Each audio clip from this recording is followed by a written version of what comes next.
Happy day! Welcome to the AML channel. In today's lesson, we'll explore more than a dozen challenging English words.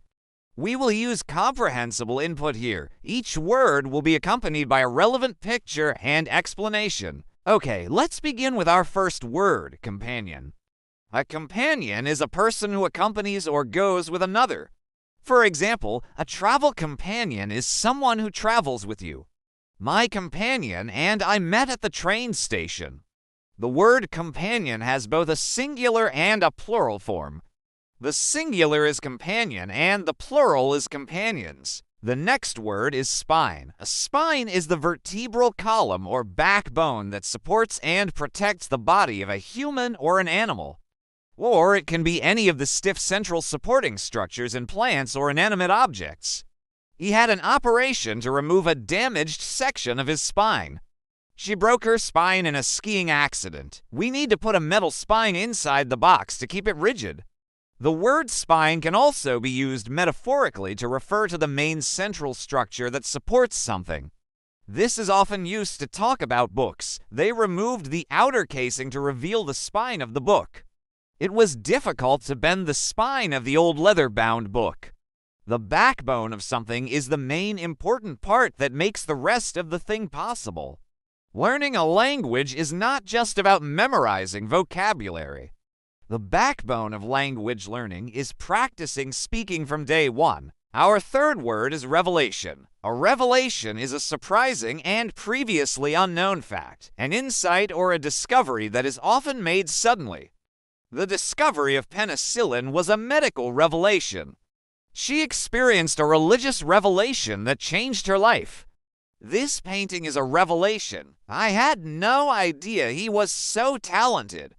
Revelation can also be used as a verb. The movie poster didn't reveal the plot, and he refused to reveal the truth when questioned. The word revelation can also be followed by the preposition of. For example, a revelation of facts or a revelation of a plan. Next, we have the word content. Content is what is inside something.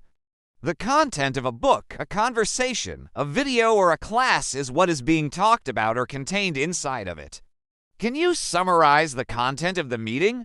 I like watching videos about art history. What is the content of the emails? Content can also be used as an adjective to describe how someone feels mentally or emotionally. Are you content with your life right now? The opposite of content is discontented. She was discontented with her job. The fifth word is echo. An echo is when sound is repeated after a short delay because it has bounced off a hard surface. When you call out in a cave, you can hear an echo. You can also use the word echo to describe something that resembles or repeats something else. Her laugh echoes her mother's laugh. His novel is an echo of his earlier work. There is also the idiom to echo somebody's statement. This means to repeat exactly what someone else has said. He tried to get me to echo his lies. The next word is precedent. Precedent is an example or a case from the past that is used as a guide for future actions or decisions. There is a long tradition of female scholars at this university. That is good precedent for our request. Precedent can also be used as a verb. You shouldn't set a bad precedent by arriving late every day. The seventh word is senator. A senator is a member of the upper house of some legislatures, especially in countries that were once part of the Roman Empire. The United States has senators from each state. Senator is also sometimes used to refer to members of upper houses in other countries. The eighth word is faction. A faction is a group within a larger group or organization that has different ideas or opinions than the main group. Political factions often argue with each other. After the president's speech, angry factions protested outside the building. There was a faction within the band that wanted to break away from the others. The ninth word is constitution. A constitution is a set of fundamental principles according to which a nation, state, or organization is governed. The Constitution of the United States establishes the framework for the government and outlines the basic rights of citizens. A constitution can also be used to describe the makeup or composition of something. Drinking coffee is not good for my constitution. I always feel nervous. The 10th word is genocide. Genocide is the deliberate killing of a group of people because of their race, religion, sexuality, or other defining feature. The killings are considered to be a crime against humanity. Next, we have the word embed. To embed means to fix firmly in a surrounding mass. The archaeologist embedded a small piece of string in the plaster. The company embedded its new product in the market. To embed can also be followed by the preposition in, for example, to embed in the community.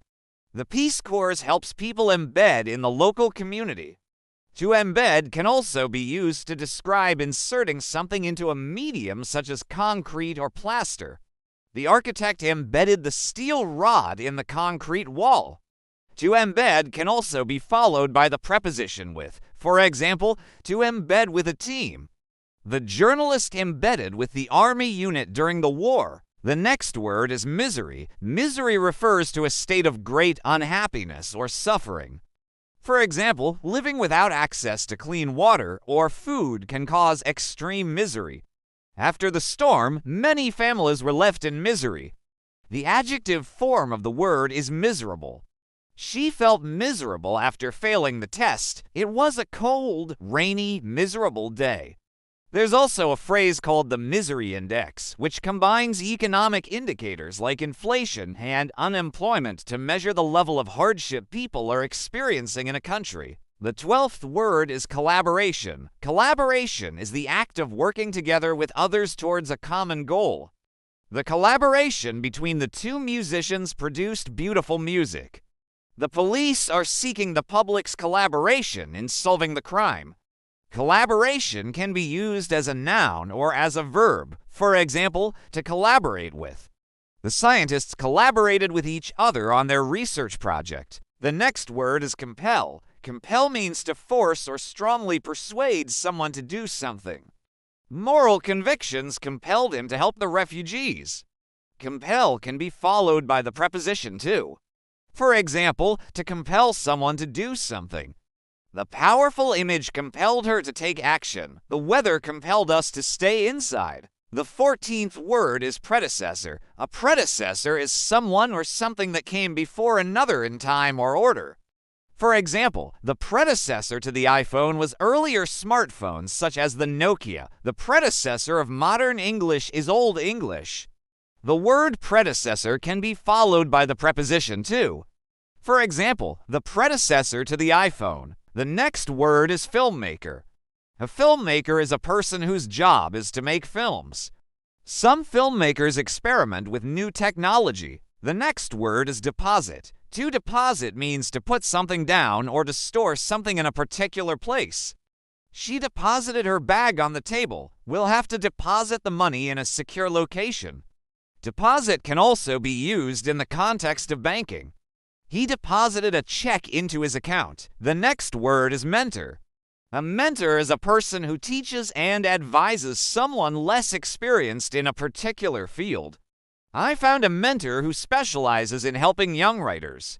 Mentor can also be used as a verb. The organization mentors disadvantaged children. The next word is cater. To cater means to provide goods or services, especially food and drink. The hotel caters for all dietary needs. We need someone to cater for the office party. Cater can also be used as a noun. For example, a catering company. Many catering companies can provide wait staff. Thanks so much for watching. Were these words familiar to you, or did you learn something new? Let me know in the comments. If you found this lesson helpful, please give it a like and don't forget to subscribe and hit the bell icon so you never miss a video. I look forward to seeing you soon. Bye.